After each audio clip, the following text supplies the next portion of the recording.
నమస్తే గురూజీ. శ్రీమాత్రే నమః. గురూజీ, పంచగ్రహ కూటమి ప్రభావం ఏ ఏ రాశుల మీద పనిచేస్తుంది? ఎప్పుడైనా గుర్తుపెట్టుకోండి, మన రాశులు 12 రాశుల్లో 5 రాశులకి ఎప్పుడు పాజిటివ్ ఉంటుంది, 5 రాశులకి నెగిటివ్ ఉంటుంది, 2 రాశులు నార్మల్లో ఉంటాయి ఏ సంవత్సరమైనా సరే. బట్ ఆ రాశులు మారుతూ ఉంటాయి. ఈ పంచగ్రహ కూటమికి 5 రాశులకి లాభం ఉంటుంది, 7 రాశులకి నష్టం ఉంటుంది. అందులోపల 2 నార్మల్, 5 రాశులకి మాత్రం విపరీతమైన నెగిటివ్ ఉంటుంది. సో అందులో నెగిటివ్ ఉండే రాశులు ఏమిటి అంటే, ఈ పంచగ్రహ కూటమి ద్వాదశ స్థానంలో జరుగుతుంది మిథున రాశికి. కాబట్టి మిథున రాశి వారికి ఎక్కడ లేని సమస్యలు వస్తాయి, ఎక్కడ లేని ఖర్చులు పెరిగిపోతాయి, కానీ శుభకార్యాలు కూడా చేస్తారు. సో మిథున రాశి వారు ఏం చేయాలంటే, ఇప్పుడు శుభకార్యాలు చేయడానికి ఆలోచన చేసుకుంటే ఆ ఖర్చులో ఖర్చు అయిపోతుంది. లేదంటే అనవసరంగా ఎవడో ఒకడు దుర్మార్గుడు వస్తాడు, మీకు ఏదో చెప్తాడు, మీరు ఎక్కడో డబ్బులు పెడతారు, ప్రీ లాంచ్ ఆఫర్ అని చెప్తాడు, మీరు డబ్బులు పెడతారు, అది ఎప్పుడు లాంచ్ అవుతుందా అని మీరు చూస్తూనే ఉంటారు. సో అది లాంచ్ అవ్వదు, మీ దగ్గరికి డబ్బులు కూడా లాంచ్ అవ్వవు, అదంతే. సో అలాంటి ఆఫర్లలో ఇరుక్కోకండి, శుభకార్యాలు చేయండి. మీ పిల్లలకో ఎవరికో పెళ్లిళ్ళు బారసాలలో ఏ ఉన్నా మీరు చేసుకోండి. మిథున రాశి వారు, మిథున రాశి వారికి ద్వాదశంలో ఖర్చులు తీవ్రతరము, రుణ బాధలు ఉంటాయి. తర్వాత సింహరాశికి ఇది ఏంటంటే గనక దశమ స్థానంలో ఏర్పడుతుంది. ఇది ఈ పంచగ్రహ కూటమి దశమంలో ఏర్పడుతుంది. అంటే ఉద్యోగ భంగం జరుగుతుంది, అధికార భంగం జరుగుతుంది, అంటే ఉన్న అధికారాలు పోతాయి. సో స్థాన నష్టం జరుగుతుంది, రాజ్య నష్టం జరుగుతుంది. సో నమ్మిన వాళ్ళందరూ మోసం చేస్తారు, అయిన టైంకి ఎవరు సహాయం చేయరు. ఇలాంటి ఇబ్బందులన్నీ కూడా సింహరాశి వారికి ఏర్పడుతుంది.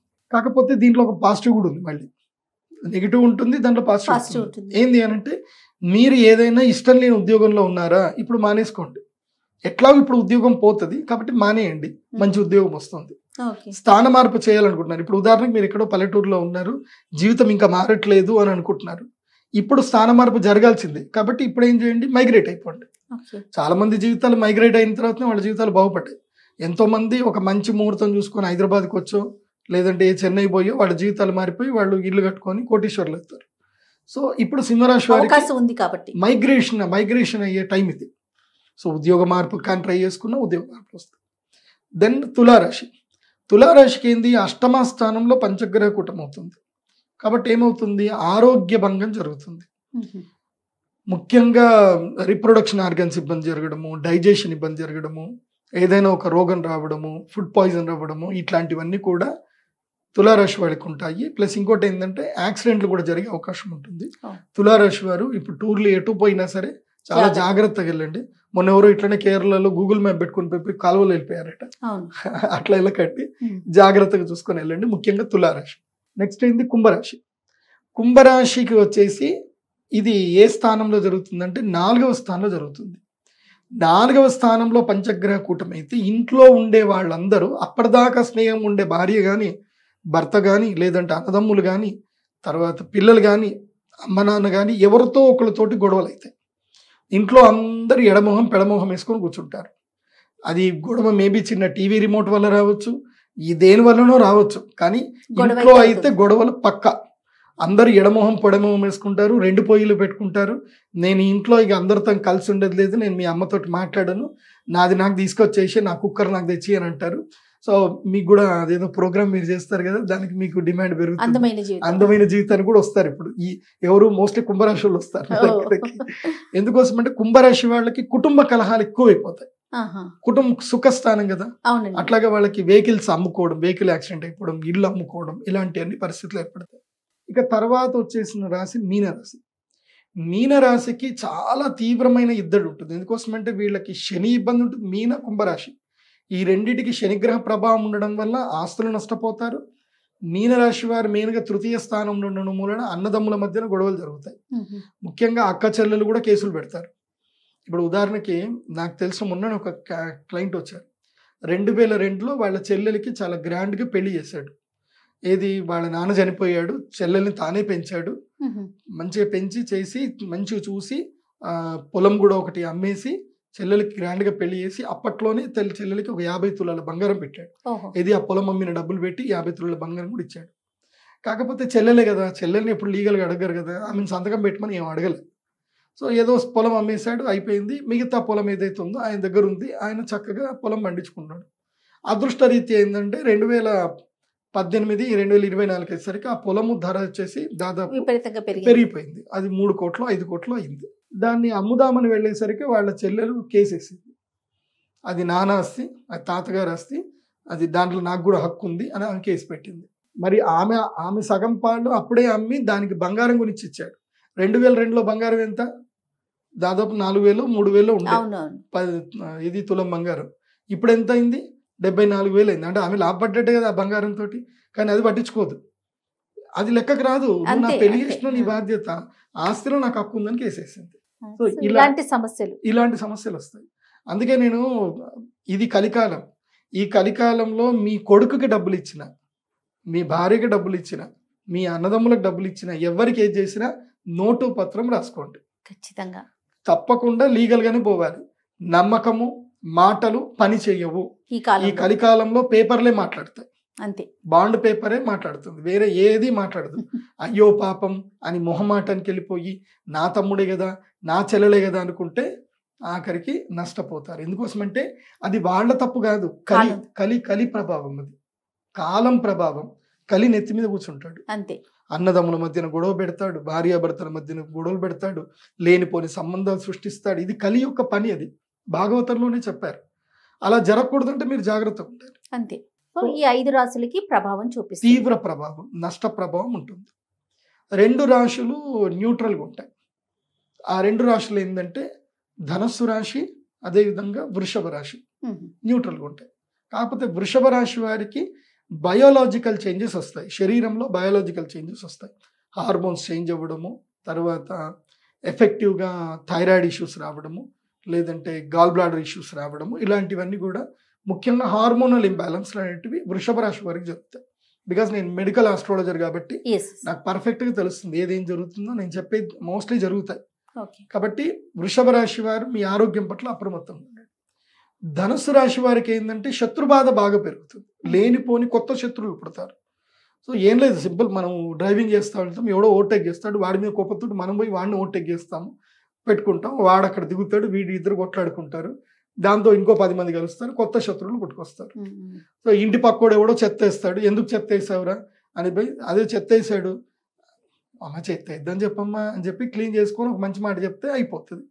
సో గాంధీగిరిలో వెళ్ళాలి. లేదా ఎట్లా చెత్త వేస్తావురా నువ్వు, నేను వీడియో కెమెరా తీసి నేను పోలీస్ కేసు పెడతా అంటే వాడు 10 మంది తీసుకో. సో లేనిపోని గొడవలు ఎక్కువ అవుతాయి. ఏది ధనుస్సు రాశి వాళ్ళకి లేనిపోని గొడవలు అవుతాయి. కాబట్టి కామ్గా ఉంటే మంచిది, అంతే. ఎందుకోసం అంటే ధనుసు రాశి వారికి శని బాగా ఉన్నాడు, కానీ గురువు బాగా లేడు. లేనిపోని గొడవ వల్ల ఇట్లాగే ప్రీ లాంచ్ ఆఫర్లను పెట్టి డబ్బులను పెట్టి పోగొట్టుకుంటారు ధనుసు రాశి. ఇది ధనుసు రాశి వృషభ రాశి న్యూట్రల్. ఇది. సో నెక్స్ట్ లాభం ఎవరెవరికి, ఏ రాశుల వారికి?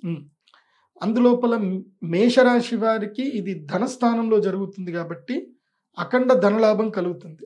కాకపోతే ఏంటంటే దానికి రుణము చేసేదని ఇల్లు కొనుక్కోవచ్చు. ఇప్పుడు హౌసింగ్ లోన్స్ చేసుకున్నా ఏది చేసుకున్నా తప్పకుండా కలిసి వస్తుంది. ఎవరికి? మేషరాశి. ఈ సంవత్సరం మేషరాశి వారు ఇల్లు కట్టేసుకోండి. ఈ సంవత్సరం మేషరాశి వారికి ఏంటంటే ఇటు ద్వితీయంలో గురువు ఉన్నాడు, 11వ ఇంట్లో శని ఉన్నాడు. సో గురు శనులు ఇద్దరు కలిసి ఉన్నారు, ప్లస్ మిగతా గ్రహాలు కూడా కలిసి ఉన్నాయి. కాబట్టి they are being in top number 1 in this year. So ఈ పంచగ్రహ కూటమి మేషరాశి వారికి కూడా కలిసి వస్తుంది. అలాగే కర్కాటక రాశి వారు నంబర్ 2 పొజిషన్ ఉంటారు, నంబర్ 3 పొజిషన్. కానీ ఈ పంచగ్రహ కూటమి వల్ల రాబోయే 48 రోజులు కర్కాటక రాశి వారికి బాగా కలిసి వస్తుంది. ఎందుకోసం అంటే వీళ్ళకి 11వ స్థానంలో 5 గ్రహాలు ఒకేసారి ఉన్నాయి కాబట్టి వీళ్ళకి కలిసి వస్తుంది. ఆ తర్వాత కన్యారాశి. కన్యారాశికి కూడా బాగుంది, భాగ్యస్థానంలో జరుగుతుంది కాబట్టి అదృష్టం కలుగుతుంది. సో నేను రియల్గా ఎక్స్పీరియన్స్ కూడా చేస్తున్నాను. అలాంటి క్లయింట్స్ నాకు ఉన్నారు. వాళ్ళకు కాల్ చేసి చెప్తున్నారు, గురుజీ మీరు చెప్పారు నాకు మంచి డీల్ వచ్చింది, నేషనల్ హైవే 6 లైన్ హైవే పక్కనే నాకు ల్యాండ్ దొరికింది, మీరు చెప్పారు గురుజీ బాగుంటుందని, నాకు ఇప్పుడు ల్యాండ్ దొరికింది. ఎంతకు తెలుసా? 20 ఎకరాలు. 1 ఎకరం కేవలము 11 లక్షలకి ఎకరం దొరికింది. ఏది 6 వే హైవే పక్కన 11 లక్షలకి ఎకరం ఎక్కడ దొరుకుతుంది? చాలా కష్టంగా. లక్కీగా వాళ్ళకి దొరికింది. సో ఇలాంటి జరుగుతాయి.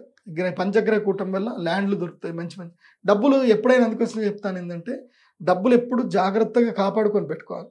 మంచి మంచి ఆపర్చునిటీస్ వస్తాయి అప్పుడప్పుడు.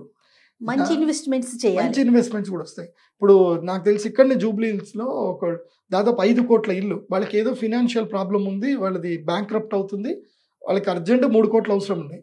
బ్యాంక్ వాళ్ళు కూడా ఎవరు ఇయ్యని ఉన్నారు. సడన్గా ఒక్కళ్ళకి అడిగితే వాడు 3 కోట్ల క్యాష్ ఇచ్చేసి ఇల్లు రిజిస్ట్రేషన్ చేసుకున్నాడు. 2 కోట్ల లాభం. అంతే కదా, అంతే. 3 కోట్ల దగ్గర పెట్టుకున్నాడు, కాపాడు పెట్టుకున్నాడు కాబట్టి లాభం వచ్చింది.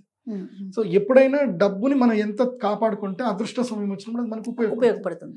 లక్ టైం వచ్చింది, మన దగ్గర బోర్డింగ్ పాస్ లేదు, ఫ్లైట్ ఎందుకు ఎక్కుతాం? అంతే కదా. బోర్డింగ్ పాస్ అంటే మనం డబ్బులు దాచిపెట్టుకోవడం. అందుకోసం డబ్బుకి చాలా విలువ ఇవ్వాలి. అందుకే అదో పాట చెప్తారు కదా, ధనమేన అన్నిటికీ మూలం. ఆ పాట 10 సార్లు విన్నాడు. మా నాన్న అయితే నాకు రోజు వినిపించేటోడు ఆ పాట, రేడియోలో రాగానే కూర్చో ఈ పాటిను అనేటోడు. అంటే డబ్బు వాల్యూ తెలుసుకోవాలి. తర్వాత వృశ్చిక రాశి వారికి సప్తమ స్థానంలో ఈ పంచగ్రహ కూటమి జరుగుతుంది కాబట్టి వీళ్ళకి ఆకర్షణ యోగ సిద్ధి కలుగుతుంది. వీళ్ళకి ఎలాంటి ఫినాన్షియల్ డీల్స్ అయినా అందరూ ఎస్ అని చెప్పేస్తారు. మీరు ఏదైనా బార్గెనింగ్ చేస్తున్నారు, 30 లక్షలు చెప్తున్నారు ల్యాండ్, మీరు వెళ్ళి 20 లక్షలకి ఇచ్చేయండి అంటే వాళ్ళు ఏదో ఇచ్చేస్తారని ఇస్తారు. అలా మాయలు పడిపోతారు. అంత ఆకర్షణ శక్తి ఉంటుంది వృశ్చిక రాశికి. సో ఈ తర్వాత మకర రాశికి విద్యాయోగం ఉంటుంది, విదేశాలకు వెళ్ళాలంటే కలిసి వస్తుంది, మంచి ఉద్యోగ యోగం కుదురుతుంది, అన్ని బాగున్నాయి. సో ఈ 5 రాశుల వరకు ఇలా బాగున్న వారి సంగతి సరే గురూజీ, వాళ్ళకి ఎట్లానో బాగుంది. బాగున్న రాశులు 7 చెప్పారు, అందులో 2 న్యూట్రల్ గా ఉంటారు. ఈ 5 రాశుల వారు, మిగతా 5 రాశుల వారు ఎలాంటి పరిహారాలు చేసుకోవాలి? స్పెసిఫిక్ గా అంటే ఎలాంటి దేవుని మందిరాలను దర్శించుకోవాలి, ఎలాంటి పూజలు చేయాలి, అలాంటి పరిహారాలు అసలు ఏమన్నా ఉన్నాయా? ఎవరైనా సరే దైవారాధన నిత్యము చేసుకోవాలి. ఫలానా ఇదే వచ్చిందనే కాదు, నిత్యము దైవారాధన అయితే చేసుకోవాలి. కానీ దీని ప్రభావం ఉంటుంది కదా. దీని ప్రభావం తగ్గించుకోవాలంటే ప్రత్యేకమైన యజ్ఞ యాగాదులు. ఎందుకోసం అంటే అర్చన, పూజ ఇవి భక్తి ప్రాధాన్యతంతో వస్తుంది, కానీ ఇవి పరిహారాల కిందికి రావు. పరిహారాలు కలియుగంలో చేయాలంటే యజ్ఞమే, తంత్ర పూజలు యజ్ఞములే చేయాలి. యజ్ఞము చేయటం వల్లనే ఇష్టకామ్యార్థములు సిద్ధిస్తాయి, విపత్తులు అనేటివి మనం ఓవర్కమ్ చేయగలుగుతాం. సో యజ్ఞమే చెయ్యాలి. అందుకే పంచగ్రహ కూటమిలో మేము యజ్ఞం చేస్తున్నాం. ఆ యజ్ఞం చాలా మహాద్భుతమైన యజ్ఞం చేస్తున్నాం. సామాన్యులుగా ఎవరు మేము చేయలేము, అలాంటి యజ్ఞాలు మీరు చేస్తున్నారు. ఎందుకోసం అంటే చాలా మందికి యజ్ఞం ఎలా చేయాలో కూడా కొంతమందికి తెలియదు. ఇది శ్రీచక్ర మండల పరివేష్టిత అభీష్ట సిద్ధి తంత్రము, దీన్ని సౌభాగ్య సిద్ధి తంత్రము అంటారు. చాలా మంది సౌభాగ్య సిద్ధి తంత్రం అంటే ఎందుకు కూడా తెలియదు, పేరు కూడా తెలియదు కొంతమందికి. సో ఇవన్నీ కూడా అద్భుతమైన గ్రంథాల్లో ఉంటుంది, రావణ సంహిత లాంటి గ్రంథాల్లో ఉంటుంది. మేము ఎప్పుడైనా సరే ఆర్ష గ్రంథాలు తీసుకుంటాం, ఆర్ష గ్రంథాల్లో ఏదైతే ఎట్లా చెప్పారో అలా మేము చేయిస్తాం అనమాట. కాబట్టి ముహూర్తం బట్టే చేయించాలి. నా దగ్గర యంత్రాలు ఉంటాయి, బోలెడు యంత్రాలు ఉంటాయి, ఎప్పుడు ఆఫీస్లో స్టాక్ ఉంటుంది. ఎవరైనా వచ్చి 1,00,000 రూపాయలు ఇస్తాను, నాకు యంత్రం ఇస్తానంటే ఇప్పుడు ఇవ్వను, పలానా టైంలో నేను యాగం చేస్తాను, అప్పుడు వచ్చి యాగం చేయించుకొని యంత్రం తీసుకోమని చెప్తాను. దాని ఫలితం అప్పుడు ఉంటుంది. యంత్రము, మంత్రము, తంత్రము ఈ 3 ఎప్పుడు కలిసి వస్తాయంటే ముహూర్తం బాగుంటే కలిసి వస్తుంది. ముహూర్తం బాగా లేదు, యంత్రము, మంత్రము, తంత్రం 3 పనిచేయవు. ముహూర్తం చాలా ముఖ్యం. అందుకే జ్యోతిష్ శాస్త్రం యొక్క ప్రాధాన్యతని ముహూర్తంతో, అంటే కాలమును అర్థం చేసుకునే శాస్త్రమే జ్యోతిష్ శాస్త్రం. కాలం ఎప్పుడూ ఉంటుంది, ఏది సామాన్యుకి, కానీ జ్యోతిష్ శాస్త్ర పండితుడు పసిగడతాడు ఏది అదృష్ట కాలము, ఏది దురదృష్ట కాలం అని పసిగడతాడు. ఇప్పుడు ఉదాహరణకి ఇదే పంచగ్రహ కూటమి. సో అమితాబ్ బచ్చన్ గారి యొక్క జాతకం మీరు వెతకండి. అమితాబ్ బచ్చన్ గారు పుట్టినప్పుడు కూడా ఆయన పంచగ్రహ కూటంలోనే పుట్టారు. అంటే ఆయన పుట్టేకన ముందు రోజు చంద్రుడితో కలిసి 5 గ్రహాలు కలిసి ఉన్నాయి, పంచగ్రహ కూటంలో పుట్టాడు ఆయన. ఆయన పంచగ్రహంలో పుట్టాడు కాబట్టి వాళ్ళ అంత అద్భుతమైన బిగ్ బాస్ అయ్యాడు ఆయన. సో ఈ పంచగ్రహ కూటమిలో రేపు జూన్ 5వ తారీఖు, 6వ తారీఖు, 7వ తారీఖు ఈ 3 రోజులు ఎవరు పుడతారు? ఈ 3 రోజులు ఎవరు పుట్టినా, ముఖ్యంగా 6వ తారీఖు రోజున సాయంత్రము 4 గంటల నుంచి 10 గంటల మధ్యన ఎవరు పుడతారో వాళ్ళు లోక కంటకులైనా అవుతారు, లేకపోతే లోక పాలకులైనా అవుతారు. ఇద్దరు పుడతారు, లోక కంటకుడు పుడతాడు, లోక పాలకుడు పుడతాడు, ఇద్దరు పుడతారు. వీళ్ళు పుట్టినటువంటి ఈ సమయ ప్రభావం ఎప్పుడు వస్తుంది తెలుసా? 2048లో వీళ్ళు హిట్లర్ ఎంత అయితే దారుణమైన యుద్ధాలు చేశాడో ఈ 2024లో పుట్టినటువంటి వాళ్ళు 2048 నుంచి వాళ్ళు యుద్ధానికి అప్పుడు శ్రీకారం చుడతారు. అక్కడ 2048 నుంచి మరో ప్రళయం రాబోతుంది. అప్పుడు మళ్ళీ అష్టగ్రహ కూటమి ఏర్పడుతుంది. 2048లో అష్టగ్రహ కూటమి. అష్టగ్రహ కూటమి ఎప్పుడు ఏర్పడుతుంది తెలుసా? 48,000 సంవత్సరాలకు ఒకసారి ఏర్పడుతుంది. అష్టగ్రహ 2048లో వస్తుంది. 48లో వస్తుంది అష్టగ్రహ కూటమి. ఒక్క కేతు గ్రహం తప్ప అన్ని గ్రహాలు ఒకే దగ్గర ఉంటాయి. అందుకోసమే నేను మీ అందరికీ చెప్పేది ఒకటి, 2048 ప్రెడిక్షన్ ఇప్పుడే చెప్తున్నా. అనవసరంగా సిటీలలో కోట్లు పెట్టి ల్యాండ్ కొనుక్కోకండి. దూరంగా వెళ్ళిపోయి మనిషికి ఒక 20 ఎకరాలు అయితే ల్యాండ్ కొనుక్కోండి ఎక్కడైనా. సో మీ రెండవ తరము, మీ తరానికైతే మన తరంకైతే ఓకే, మనం ముసలోళం అయిపోతాం. 80s పుట్టిన వాళ్ళకి, మనకు 80s 90s పుట్టిన వాళ్ళకి ఓకే. కానీ ఈ 2000లో ఎవరైతే పుడతారో వాళ్ళ యొక్క లైఫ్ వాళ్ళ పిల్లలతో సస్టైన్ అవ్వాలి అని అంటే యూ నీడ్ బిగ్గెస్ట్ ల్యాండ్స్. ఎందుకోసం అంటే మొన్న కోవిడ్ వచ్చింది, మనకు సప్లై ఛానల్ బాగుంది, రైతులు కష్టపడ్డారు కాబట్టి మనకు అన్నం దొరికింది. అవును, రైతులు కూడా కష్టపడకుండా సప్లై ఛానల్ లేదు, అప్పుడు మనకు అన్నం దొరుకుతుండేనా? నేను సిటీలో ఉంటున్నా, నా బంగ్లా 5 కోట్లు వర్త్ అంటే పోరా 5 కోట్లు తీసుకొని ఏం చేస్తారా అంటారు. అన్నం రాదు కదా. 5 కోట్ల బిల్డింగ్, 200 గజాలు 5 కోట్ల బిల్డింగ్ ఉంది. అదే 5 కోట్లతో ఒకటికి 100 ఎకరాల పొలం ఉంది. ఏది ఉపయోగపడుతుంది అప్పుడు? ఖచ్చితంగా పొలమే కదా, పొలమే ఉపయోగపడుతుంది. కాబట్టి నేను అందరికీ చెప్తున్నా, ఇది నా మాట, బంగారు మూట, మిస్ చేసుకోవద్దు చెప్తున్నా. ఇప్పటి నుంచి మొదలు చేసుకొని 5 ఏళ్ల లోపల భూమి కొనుక్కోండి, ఎంత వీలైతే అంత భూమి కొనుక్కోండి. మనిషికి, ఒక కుటుంబానికి 10 ఎకరాల నుంచి 20 ఎకరాలు పక్కా ఉండాలి, ఇది డిసైడ్ చేసుకోండి. ఇల్లు కట్టడము పెద్ద నాకు రోడ్డు పక్కనే దొరికింది 100 ఎకరాలు 10 కోట్లు 100 గజాలు 10 కోట్లు పెట్టి కొనడం వేస్ట్. 20 ఎకరాల ల్యాండ్ కొనుక్కోండి, ఆ తర్వాత మీరు కమర్షియల్ ఎంత బిజినెస్ చేసుకోండి. ఒక సందర్భం వస్తే చూడండి, భవిష్యత్తులో అందరూ పెట్టాబేడ సర్దుకొని మీ పొలంకి వెళ్ళిపోయే పరిస్థితి వస్తుంది చూడండి. అలాంటి వాళ్ళే బతికి బయటపడతారు, మిగతా వాళ్ళు ఎవ్వరు బయటకట్టరు చెప్తున్నా. ఎందుకోసం అంటే మనం మూకుమ్మడికి మనం ఒకే దగ్గర ఉంటాం కదా. ఇలాంటి కోవిడ్ లాంటి మళ్ళీ ఇంకొక వ్యాధి భయంకరంగా వస్తే సప్లై ఛానల్ బంద్ అయిపోతే బతకలేం మనం. ఊహించడానికే భయంగా అనిపిస్తుంది. అప్పట్లో అందరూ పల్లెటూరుకి వెళ్ళిపోతారని నేను కోవిడ్ రాకనే ముందు 2019లోనే చెప్పారు. అవును, నేను నాగరాజు ఇంటర్వ్యూ చేసేటప్పుడు చెప్పాను, నేను అందరూ పల్లెటూరులోకి వెళ్ళిపోతారు, సిటీలో ఎవరు ఉండరు, సిటీ ఖాళీ అయిపోతుందని చెప్పాను. అవును, సిటీ మొత్తం ఖాళీ అయిపోయింది. కోవిడ్ టైంలో గ్యాప్ దొరికిందో లేదో అందరూ ఇళ్లలోకి వెళ్ళిపోయారు, ఇక్కడ ఉండలేమని. ఇలాంటి పంచగ్రహ కూటమి గతంలో ఎప్పుడు వచ్చింది గురుజీ? ఈ పంచగ్రహ కూటమి గతంలో 2012లో సేమ్ జూన్ 6వ తారీఖే వచ్చింది. దాని యొక్క ప్రభావం వల్ల అస్సాంలో, ఉత్తర రాష్ట్రాల్లో విపరీతమైనటువంటి వరదలు వచ్చాయి.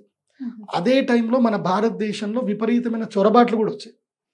2014లో నరేంద్ర మోదీ గారి గవర్నమెంట్ వచ్చింది, కానీ నరేంద్ర మోదీ గారి గవర్నమెంట్ రాకన్నా మునిపే 2012 నుంచి 2014 మధ్యలో బంగ్లాదేశ్ నుంచి ఎంతో మంది చొరబాటుదారులు మన దేశంకి వచ్చేసారు.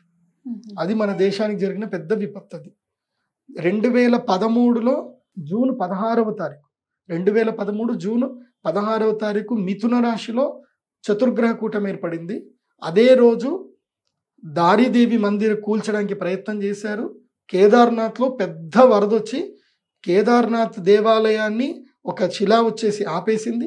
దాన్ని భీమశిల అంటారు. ఆ భీమశిల వచ్చి కేదార్నాథ్ దేవస్థానాన్ని, ఎక్కడ మొదలైందో దేవస్థానానికి ఇంత కూడా ఏం జరగలేదు, కానీ అక్కడి నుంచి వరదతోటి మొత్తం కొట్టుకుపోయారు, కొన్ని వేల మంది చనిపోయారు. కేదార్నాథ్ వరదలు కరెక్ట్గా నేటికి 11 సంవత్సరాలు జరిగింది. సో ఆ ముహూర్తం కూడా ఇదే వస్తుంది, ఇప్పుడే సందర్భం వస్తుంది. కాబట్టి ఇప్పుడు వరదలు వస్తాయి. కేదార్నాథ్లో ఈ విపత్తు జరిగింది. ఆ తర్వాత 2019 డిసెంబర్లో చతుర్గ్రహ కూటమి ఏర్పడింది. డిసెంబర్ 15వ తారీఖు ఎప్పుడైతే చతుర్గ్రహ కూటమి ఏర్పడిందో అప్పుడు మనకి కోవిడ్ వైరస్ బయటకు వచ్చింది. తర్వాత 2021 ఫిబ్రవరి 16వ తారీఖు రోజున షష్టగ్రహ కూటమి ఏర్పడింది. మకర రాశిలో సూర్యుడు, బుధుడు, శని, శుక్రుడు, చంద్రుడు, అదేవిధంగా కుజుడు, 6 గ్రహాలు కూడా కలిసి ఒకే స్థానంలో మకర రాశిలో షష్టగ్రహ కూటమి ఏర్పడింది. ఫిబ్రవరి నుంచి జూలై వరకు సెకండ్ వేవ్ వచ్చి ఫస్ట్ వేవ్ కన్నా ఎక్కువ మంది చనిపోయారు. సో ఇవన్నీ గత అనుభవాలు. ఇప్పుడు నేను రాశి ఫలాలు చెప్తున్నాను అంటే గత అనుభవాలతో చెప్తున్నాను. నేనేం దేవుణ్ణి కాదు, నేను గతాన్ని మొత్తం కూడా రీసెర్చ్ చేశాను. గతంలో ఇదే గ్రహస్థితి వచ్చినప్పుడు ఏం జరిగిందని. సో ఇప్పుడు మళ్ళీ అదే గ్రహస్థితి వస్తుంది, రావచ్చు. వచ్చేది సూచన చెప్పడమే నా యొక్క బాధ్యత జ్యోతిష్ శాస్త్ర పండితుడిగా. సింపుల్ చెప్తాను, ఏం చేయాలంటే ఇంట్లోనే ఉండండి, కడుపు నిండా భోంచేయండి, ఇంట్లోనే వంట వండుకొని తినండి, బయట ఎక్కడ తినకండి, ముట్టు మైల పాటించండి. ఆ 3 రోజులు కూడా గురూజీ పంచగ్రహ కూటమి జరిగిన జూన్ 2వ తారీఖు నుంచి 14వ తారీఖు వరకు ఇంపార్టెంట్ పీరియడ్. 14 నుంచి తర్వాత ఒక 1 మంత్ పీరియడ్ కూడా గ్రేస్ పీరియడ్. ఓకే. సో అంటే దాదాపు ఒక నెల 2 నెలల పాటు మళ్ళీ కోవిడ్ సూత్రాలు పాటిస్తే చాలు మనం. మళ్ళీ మాస్క్ వేసుకోవడము, అందరిని దూరంగా ఉంచడము, ఎవరిని పడితే వాడిని ముక్కులు పెట్టుకున్నాడు, ఎక్కడ పెట్టుకున్నాడు తెలియదు, వెళ్ళగానే షేక్ హ్యాండ్ ఇవ్వడం బంద్ చేయాలి. షేక్ హ్యాండ్లు ఇవ్వడం బంద్ చేయాలి, దండం పెట్టాలి. సేమ్ కోవిడ్ నియమాలు మళ్ళీ పాటించాలి. అయితే ఆరోగ్యంగా ఉంటాం, లేకపోతే మళ్ళీ ఏదో ఒక రోగం వస్తుంది. ముఖ్యంగా ఈ పీరియడ్లో నాన్ వెజ్ తినకండి. నాన్ వెజ్ మీకు అంతా తినాలి అనుకుంటే మీ ఇంట్లోనే కట్ చేయించుకోండి, తెచ్చుకోండి, మీ ఇంట్లో వండుకొని తినండి, బయట తినకండి. ఎందుకోసం అంటే వాళ్ళు ఎన్ని రోజులు మునుగబెడుతున్నారో తెలియదు మనకి. తర్వాత చిన్న పిల్లలు, గర్భిణీ స్త్రీలు ఏమైనా ప్రత్యేకమైన జాగ్రత్తలు తీసుకోవాలండి? ఇప్పుడు ఎవరైతే గర్భము దాల్చి ఆల్రెడీ ఉన్నారో అందులోపల ప్రధానంగా 6వ నెల 7వ నెల ఉన్న గర్భిణీ స్త్రీలు మాత్రం మంచినీటిని దగ్గర పెట్టుకోండి. డీహైడ్రేషన్స్ అయ్యే అవకాశం ఉంటుంది. కంగారు పడే సినిమాలు ఇవి చూడకండి. ఎందుకోసం అంటే ఎప్పుడైతే పంచగ్రహ కూటం ఏర్పడుతుందో బాడీలో బ్లడ్కి సంబంధించిన సర్క్యులేషన్కి సంబంధించిన డిస్టర్బెన్సెస్ ఏర్పడతాయి. దీన్ని ఏమంటారు అంటే ఏప్లాస్టిక్ ఎనిమియా అంటారు. దీని మెడికల్ లాంగ్వేజ్లో కూడా చెప్తున్నాను. ఏప్లాస్టిక్ ఎనిమియా. బ్లడ్ తక్కువ అవుతుంది. ఏ గర్భిణీ స్త్రీలకైతే రక్తము సరిగ్గా లేదో వాళ్ళు చక్కని ఆహారం తీసుకోండి, వైద్యుల సలహాలు తీసుకోండి. ప్రధానంగా ఈ 2వ తారీఖు నుంచి 14వ తారీఖు మధ్యన ఈ యొక్క ప్రకృతిలో బయాలజికల్ చేంజెస్ వస్తాయి కాబట్టి 2 ప్రాణాలని వీళ్ళు కాపాడుకోవాలి కాబట్టి సో ఆ బ్లడ్ సర్క్యులేషన్ సరిగ్గా ఇంప్రూవ్ అయ్యేటట్టు, బ్లడ్ పెరిగేటట్టుగా ఆహారాలు సరిగ్గా తీసుకోండి, ప్రశాంతంగా ఉండండి. బట్ ఈ ఏప్లాస్టిక్ ఎనిమియా వచ్చిన వల్ల ప్రాబ్లం ఏందో చెప్తాను. ఒకరోజు బ్లడ్ తక్కువైపోతుంది, వీళ్ళు కొద్దిగా పట్టించుకోరు. ఏదో చిన్నగా నీరసం అయిపోతుంది, హాస్పిటల్కి వెళ్ళరు, ఏమి వెళ్ళరు, పట్టించుకోరు. ఆ ఒక్క మూమెంట్ చాలు.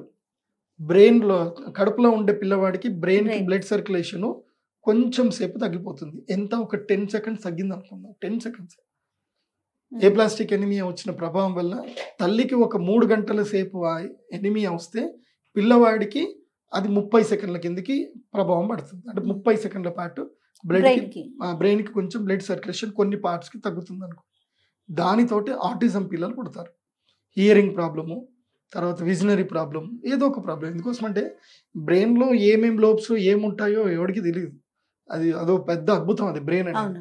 సో ఏ లోబ్స్లో ఏ డిస్టర్బెన్స్ వస్తుందో దాంతో ఇబ్బంది అనేటివి కలుగుతాయి. కాబట్టి తప్పకుండా ఈ 15 రోజుల పాటు గర్భిణీ స్త్రీల్ని చాలా ప్రేమగా చూసుకోండి.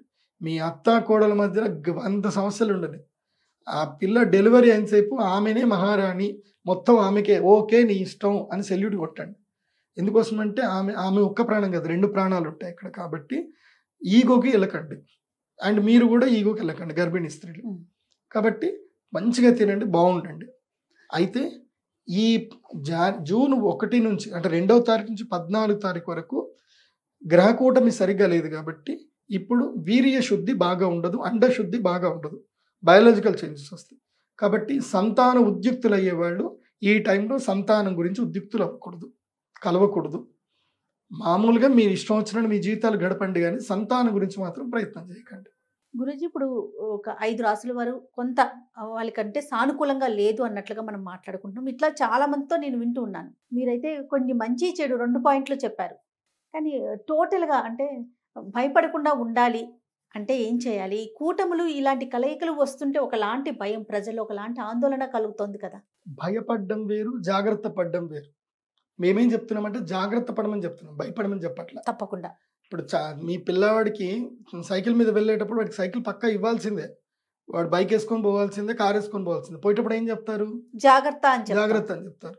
కారు నడపకరా, ఎవరికో యాక్సిడెంట్ అయింది కదా అని భయానికి లాక్కుంటే వాడిని ఎదగనట్టే. అంతేగా. సో మీరు ఎదగాలి. కాకపోతే ఒక గురువుగా మీ అందరికీ జాగ్రత్త చెప్తున్నాను. భయపడితే జీవితం నేను సాధించలేం. అది ఏమవుతుందో తెలుసుకొని దాన్ని జాగ్రత్తగా దాన్ని మనం ఓవర్కమ్ చేయాలి. అది కేవలము దైవ భక్తితో మాత్రమే మనం చేయగలం. సో దైవారాధన చేయండి, సూర్య నమస్కారాలు చేయండి. తెల్లవారుజామున 3 గంటల 15 నిమిషాల నుంచి 5 గంటల మధ్య లోపల ధ్యానం చేయండి. మహాతార్ బాబాజీ గారి వీడియో ఆల్రెడీ నేను సుమన్ టీవీలో చేశాను, అది చూడండి, అది ఫాలో అవ్వండి, ధ్యానం చేయండి. లేటెస్ట్గా మీరు రెగ్యులర్గా అప్డేట్ అవుతూ ఉండండి. చాలామంది మూఢత్వంలో ఉండిపోతారు, ఒకే దానికి స్టిక్ అయిపోతారు. అలా ఉండకూడదు. ప్రశ్నించే గుణం కూడా పెంచుకోండి. సో గొడవలు తగ్గించుకోండి, నిదానంగా ఉండండి. ఏది శాశ్వతం, ఏది నిత్యం అన్నీ తెలుసుకోండి. ప్రపంచంలో డిస్క్రిమినేషన్ తెలుసుకున్న తర్వాత, ప్రపంచం యొక్క పోకడలు తెలుసుకున్న తర్వాత అలాంటి జ్ఞానికి భయం అనేది ఉండదు. సో మీరు అలాంటి జ్ఞానవంతులు అయిపోయారు అనుకోండి, అప్పుడు ఈ గ్రహస్థితులు ఏవి ఏం చేయలేవు. దానికి దైవ బలం తోడైపోతే ఏది ఏం చేయలేదు. ఇంకా సుమన్ టీవీ ప్రేక్షకులకి మీరు అంటే ఎలాంటి దైవారాధన చేయాలి, ఎలాంటి జాగ్రత్తలు తీసుకోవాలని చెప్తారు? నేను ఎప్పటి వరకు చెప్పేది ఒకటే, ప్రతిరోజు ఉదయాన్నే లేవాలి, సూర్య నమస్కారాలు చేయాలి. ఇది రెగ్యులర్ డ్యూటీ పెట్టుకోండి. ఈ గ్రహస్థితి ప్రభావం బాగా లేదు కాబట్టి అమ్మవారి యొక్క లలితా సహస్రనామం చదువుకోండి. ఎందుకోసమంటే రహస్యానాం రహస్యం చ లలితా ప్రీతిదాయకం అనేన సదృశం స్తోత్రం నభూతం న భవిష్యతి. ఈ స్తోత్రంను మించిన స్తోత్రం ఇంకోటి లేదు. కాబట్టి అందరూ సామూహికంగా ఈ పంచగ్రహ కూటమి రోజున, అమావాస్య రోజున సాయంత్రం 5 గంటల నుంచి 9 గంటల వరకు అందరూ కూడా కలిసి లలితా సహస్రనామం చదువుకోండి. మీరు చదవడం వల్ల మీకే ప్రయోజనం కాదు, లోకానికి కూడా ప్రయోజనం ఏర్పడుతుంది సామూహికంగా చేస్తే. అయితే ఎవరైనా ఇండివిజువల్గా తమ జీవితంలో ఉన్నత స్థాయికి రావాలి, తమ జీవితం మారట్లేదు, ఏది చేస్తే జీవితం మారుతుంది అని ఒక్క ఛాన్స్ గురించి వెయిట్ చూస్తుంటారు కదా, అలాంటి వాళ్ళకి మాత్రం నేను ఒక అవకాశం ఇస్తున్నాను. మేము శ్రీచక్ర మండల పరివేష్టిత సౌభాగ్య సిద్ధి తంత్రం యాగం చేస్తున్నాం. ఇదే రోజున 6వ తారీఖు రోజున. ఎందుకోసం అంటే ఇలాంటి ముహూర్తం మళ్ళీ రాదు. 12 ఏళ్ళకి కానీ ఇలాంటి గ్రహాల కలయిక రాదు. మరి ఇలాంటి గ్రహ కలయిక వచ్చినప్పుడు మేము ఏం చేయాలి? ఆ శక్తిని మేము కాపాడుకోవాలి, ఆ శక్తిని యంత్రంలో నిక్షిప్తం చేయాలి. కాబట్టి ఆ రోజు నేను యాగం చేస్తాను. మీరు ఎవరైనా వచ్చినా రాకపోయినా నేనైతే యాగం చేస్తాను. ఆ రోజు ఒక ప్రత్యేకమైన తిలకం తయారు చేస్తాం. ఆకర్షణ తిలకం అని ఒకటి ఉంటుంది, సౌభాగ్య తిలకం. అది పెట్టుకుంటే మనిషికి ఆకర్షణ సిద్ధి పెరుగుతుంది. ఆ తిలకం నేను తయారు చేస్తాను. సో ఆ తిలకం ఎవరెవరైతే యజ్ఞం మీద కూర్చుంటారో వాళ్ళందరికీ తిలకం కూడా ప్రసాదం కింద ఇస్తాం. కాకపోతే కేవలము 54 మందికి మాత్రమే అవకాశం ఇస్తాను. ఎక్కువ మందికి అవకాశం ఇవ్వడం కుదరదు. ఎందుకోసమంటే నేను ఆ చేసే దగ్గర 54 మందికి మాత్రమే ఇవ్వగలుగుతాను. సో కేవలం 54 మందికి మాత్రమే అవకాశం ఇస్తాను. అంతకుమించి ఎక్కువ మందికి వచ్చినా ఇవ్వడం జరగదు. కాబట్టి ఎవరైనా ఆసక్తి ఉన్నవారు సంప్రదించవచ్చు. నా వెబ్సైట్ ఉంది, pradeepjoshi.com వెబ్సైట్ ఉంది, లేదంటే కింద స్క్రోలింగ్ లో నంబర్ కనిపిస్తుంది, తప్పకుండా కాంటాక్ట్ చేయండి. వీటితో పాటుగా సామాన్యులంతా కూడా లలితా సహస్రనామ పారాయణ తప్పకుండా లలితా సహస్రం చదవండి. ఒకరు రాకపోతే కనీసము ప్లే చేసుకొనైనా వినండి. చాలా సంతోషం గురుజీ. నమస్తే. శ్రీమాన్. సుమన్ టీవీలో మీ పర్సనల్ అండ్ బిజినెస్ ప్రమోషన్స్ కోసం కింది నెంబర్కి కాంటాక్ట్ చేయండి.